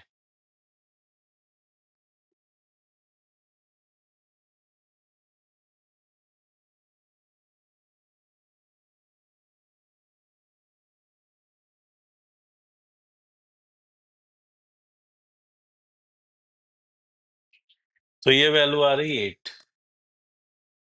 मतलब 8 ml वॉल्यूम इस HCl का रिक्वायर्ड होगा, जिसको हम डाइल्यूट करके 200 ml 0.4 मोलरिटी का HCl सॉल्यूशन तैयार कर पाएंगे। तो अगर नोटिस करोगे तो ये डाइल्यूशन के कॉन्सेप्ट पर बेस्ड क्वेश्चन है। क्लियर है? नाउ अगला क्वेश्चन जो है वो JEE 2009 का है, और इसमें हमें Fe के आइसोटोप्स दिए गए हैं और इनका परसेंटेज दिया गया है। तो एटॉमिक मास Fe का बताना है। तो देखो, आइसोटोप के केस में अगर परसेंटेज दिया जाए तो परसेंटेज को हम by default percentage mole consider करते हैं। अगर कुछ नहीं लिखा है तो, यहाँ कुछ लिखा भी नहीं है, 5% 90% बस दिया है, तो ये परसेंट मोल है। और एवरेज मोलर मास अगर Fe का निकालना है तो हमारे पास फार्मूला है N1M1 plus N2M2 plus N3M3 divided by N1 plus N2 plus N3। निकाल सकते हैं इस तरह से। तो देखो, पहला है 5%, तो टोटल मोल 100 मान लेते हैं। तो 5 into molar mass of first that is 54 plus 90 into molar mass of second that is 56 plus 5 into molar mass of third that is 57 divided by total mole है 100। तो ये हमारा यहाँ से एवरेज निकल आएगा। सिंपल क्वेश्चन ही है। तो चेक करते हैं जरा कितना एवरेज आएगा।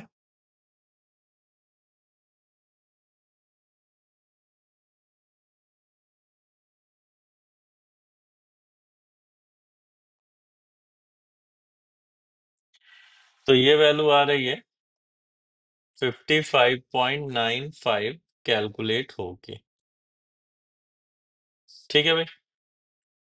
अब देखो ऑप्शन से भी क्या आइडिया लग सकता है हमें थोड़ा बहुत। अगर ऑप्शन हम देखें तो तुम ऐसे नोटिस करो कि 54, 56, 57 ये तीन है, और इसमें 90% ये वाला है। इसका मतलब 56 के क्लोज ही रहेगा, और 56 के क्लोज रहेगा तो दूसरी चीज की ये दोनों बराबर है, तो बराबर हैं, तो हमें दिख रहा है कि ये 54 है और ये 57 है, तो इन दोनों का एवरेज 55.5 के लगभग जाएगा। इसका मतलब जो भी वैल्यू आएगी वो 56 से थोड़ी नीचे आएगी, तो ये ऑप्शन वैसे ही गलत हो जाएगा, है ना। तो ये गलत हो जाएगा, दूसरा इसके क्लोज ही रहेगा। तो इसके क्लोजेस्ट हमें एक आंसर दिया है, तो उसको टिक कर सकते हैं अगर टाइम ना हो तो। अदरवाइज कैलकुलेट करो, क्योंकि ये दो आंसर क्लोज हैं तो थोड़ा सा कंफ्यूज कर सकते हो तुम। नाउ अगला क्वेश्चन। ये क्वेश्चन हमें मतलब जेई 2005 का है, 3 मार्क्स का आया था। दिया जा रहा है 20% सरफेस साइट्स N2 एड्सॉर्ब करती हैं, और हीट करने पे N2 गैस इवॉल्व होती है इन साइट से और कलेक्ट करते हैं हम। तो 0.001 एटीएम प्रेशर इसका मिलता है 298 केल्विन पर, एंड वॉल्यूम 2.46 सेंटीमीटर क्यूब मिलता है। तो डेंसिटी सरफेस साइट्स की हमें 6.023 इंटू 10⁻14 दी गई है। सरफेस एरिया 1000 सेंटीमीटर स्क्वायर दिया गया है। तो हमें number of surface site occupied पर मॉलिक्यूल ऑफ N2 बताना है। 2024 में भी इसी से थोड़ा मिलता जुलता क्वेश्चन आ चुका है, तो चलो चेक करते हैं। केवल देखो 20% साइट्स पे एड्सॉर्ब होता है ये, तो हम एक काम करते हैं कि हमें अगर देखें तो पर सेंटीमीटर स्क्वायर 6.023 इंटू 10⁻14 साइट्स हैं। तो पहले हम टोटल सरफेस साइट निकाल लेते हैं। तो 6.023 इंटू 10⁻14 मल्टीप्लाई बाई 1000, तो ये आ जाएगी 6.023 इंटू 10⁻17। ये टोटल सरफेस साइट्स आ गई हैं, ठीक। और N2 कितनी है? N2 का हमें वॉल्यूम प्रेशर वगैरह सब दिया है, तो N2 का वॉल्यूम प्रेशर दिया है, तो मोल N2 के पहले पता लगा लें। This is PV upon RT.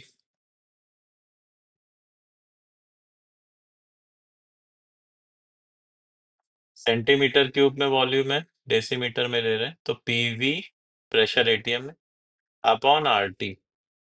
Are की वैल्यू 0.0821 और टेम्परेचर हमको 298 केल्विन दिया है। तो यहाँ से हमारे पास N2 के मोल्स आ जाएंगे। चेक करते हैं कितने हैं।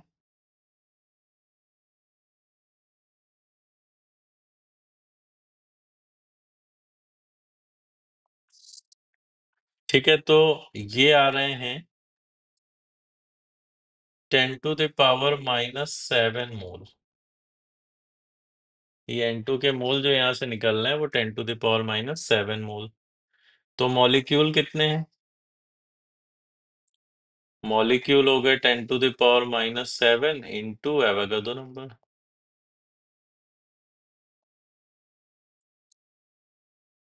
तो ये हो जाएगा 6.023 इंटू 10⁻16। इतने मॉलिक्यूल N2 गैस के एड्सॉर्ब हुए। टोटल सरफेस साइट पता है। अब एक चीज और पता है कि 20% ही सरफेस साइट यूज होती है, तो हमें बताना है कि सरफेस साइट पर मॉलिक्यूल ऑफ N2 कितनी है। तो यूज्ड साइट जो है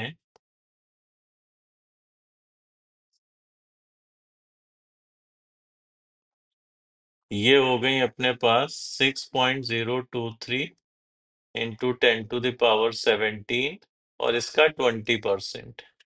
तो इतनी यूज साइट्स है।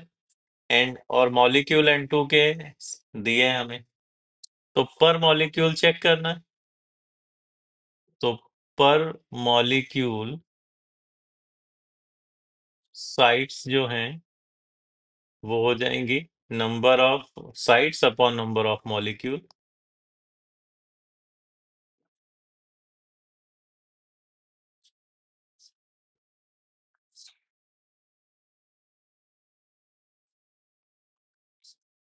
इतनी आ गई, तो ये कैंसिल हो गया।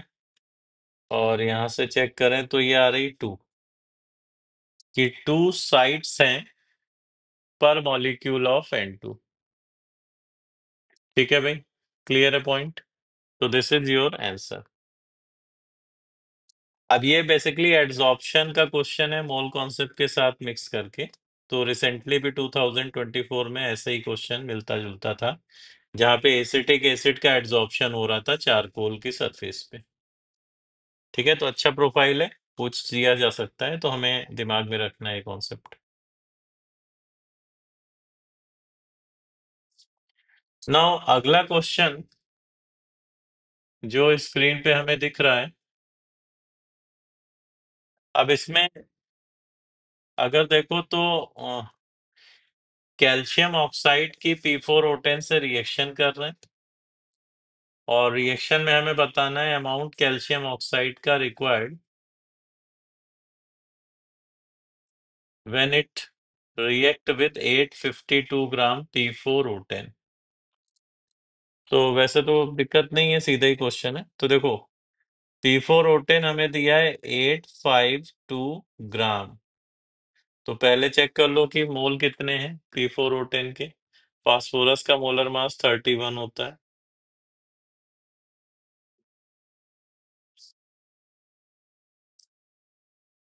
तो मोलर मास 284 आ रहा है इसका।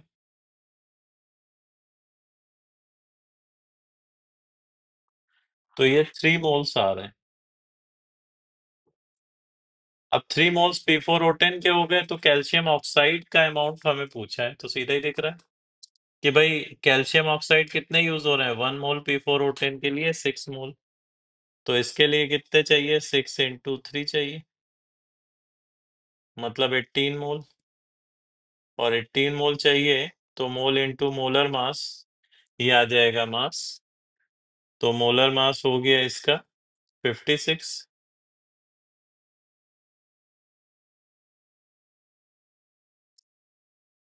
तो ये हमारे पास आ रहा है 1008 ग्राम। इसका मतलब कैल्शियम ऑक्साइड का अमाउंट रिक्वायर्ड जो है 852 ग्राम P4O10 के लिए, that is 1008 gram. And that is your answer. Clear है भाई? सीधा क्वेश्चन है, कुछ करना ही नहीं। नेक्स्ट क्वेश्चन, ये जेई एडवांस 2003 में आया था। ठीक है, अब इसमें हमें बोल रहे हैं कि 100 ml 0.5 मोलरिटी का एसिटिक एसिड है, और 1 ग्राम एक्टिव चारकोल ऐड किया है, जिससे एसिटिक एसिड एब्जॉर्ब हो रहा है, और कंसंट्रेशन एसिटिक एसिड की डिक्रीज होके 0.49 हो गई। सरफेस एरिया चारकोल का हमको गिवन है, और हमें area occupied by single molecule बताना है कि कितना होगा। ठीक है, 24 में ऐसे ही क्वेश्चन है, अगर नोटिस करो तो यहाँ पे 100 ml 0.5 मोलरिटी का था एसिटिक एसिड, और चारकोल पे जब ऐड किया तो इसमें 100 ml 0.49 मोलरिटी का बचा। तो इसका मतलब कंसंट्रेशन कम होने का रीजन क्या है, एड्सॉर्प्शन। तो अब अगर यहाँ देखें तो इसके मिलीमोल कितने हैं, 50, पहले जो थे एसिटिक एसिड के, और बाद में बच रहे हैं 49। इसका मतलब 1 मिलीमोल एड्सॉर्ब हो गया,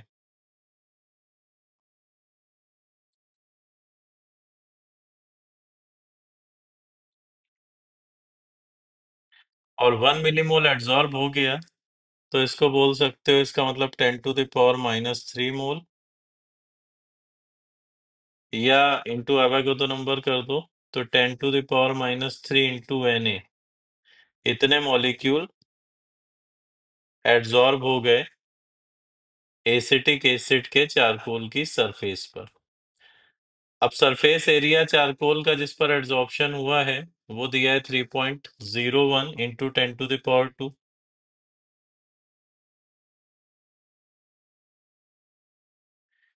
ये मीटर स्क्वायर में टोटल एरिया दिया है। तो area occupied by one molecule देख लेते हैं।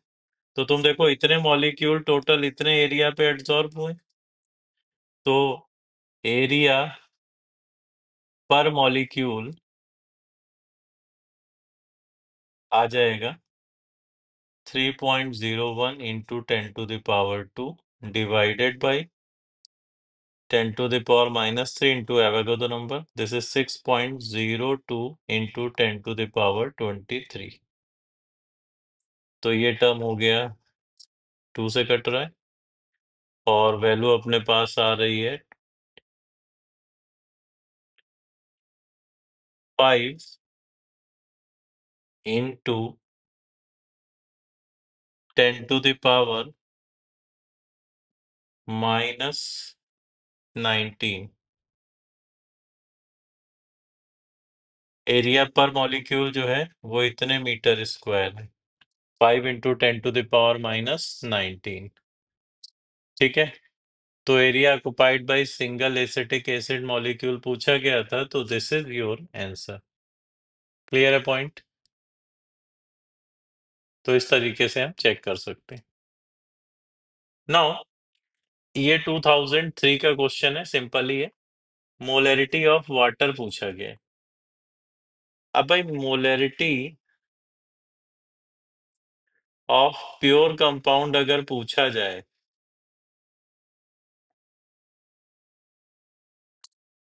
तो उसी के मोल अपॉन उसी का वॉल्यूम लीटर में लेके रेशियो कर देंगे, तो this term is called molarity of pure compound. तो सपोज हम एज्यूम कर लेते हैं कि मोल ऑफ H2O 1 है। अब मोल ऑफ H2O 1 है, तो इसका मतलब मास कितना होगा? मास ऑफ H2O हो जाएगा 18 ग्राम, और डेंसिटी क्योंकि 1 ग्राम पर ml होती है, तो वॉल्यूम हम लिख सकते हैं 18 ml। अब डेफिनेशन के हिसाब से mole upon volume in litre लगाएं, तो मोल तो 1 है, वॉल्यूम 18 ml में है, लीटर में करोगे तो 1000 से डिवाइड करना पड़ेगा, तो दिस इज 1000 बाई 18 मोलर। या हम ऐसे भी लिख सकते हैं 55.56 मोलर। तो प्योर वाटर की जो मोलरिटी है दैट इज 55.56। क्लियर है? डायरेक्ट है क्वेश्चन। प्योर कंपाउंड की जब भी मोलरिटी या मोलरिटी निकालनी हो, तो उसी के मोल और मोलरिटी के केस में उसी का वॉल्यूम लीटर में, और मोलरिटी के केस में उसी का मास किलोग्राम में। नाउ 2002 में स्क्रीनिंग में ये क्वेश्चन आया था जेई एडवांस में। इसमें पूछा गया था कि how many mole of electron way 1 kg। तो 1 kg में कितने मोल होंगे इलेक्ट्रॉन के? ठीक है भाई, चेक करते हैं। अच्छा, 1 kg अगर देखें तो ये हो गया मास, तो 1000 ग्राम, और 1000 ग्राम तो इलेक्ट्रॉन के मोलर मास से डिवाइड करना पड़ेगा। और मोलर मास अगर लाना है, तो मोलर मास क्या होता है? 1 मोल का मास ग्राम में, उसी को मोलर मास बोलते हैं। तो मास ऑफ 1 इलेक्ट्रॉन कितना होता है भाई? Mass of 1 electron 9.108 into 10⁻⁻31 kg। ठीक है, ये मास इलेक्ट्रॉन का है, या 9.108 इंटू 10⁻⁻28 ग्राम। तो एक इलेक्ट्रॉन का अगर इतना मास है तो मोलर मास कितना होगा डेफिनेशन के हिसाब से? तो मोलर मास इलेक्ट्रॉन का हो जाएगा एक मोल का मास 9.108 into 10⁻⁻28 multiplied by Avogadro number. This is 6.023 into 10⁻23। तो ये आ गया मोलर मास। ठीक। तो मोलर मास मतलब एक मोल का मास आ गया, यूनिट इसकी ग्राम पर मोल है। अब हमें निकालना है mole of electron in 1 kg। तो मोल हमें पता है कि मास अपॉन मोलर मास, यही तो मोल होता है। तो मास है 1000 और मोलर मास की वैल्यू इधर आ चुकी है 9.108 into 10⁻⁻28 multiply by Avogadro number. इसको अगर हम सिंप्लीफाई करें तो सारी पावर्स इकट्ठी कर लेते हैं।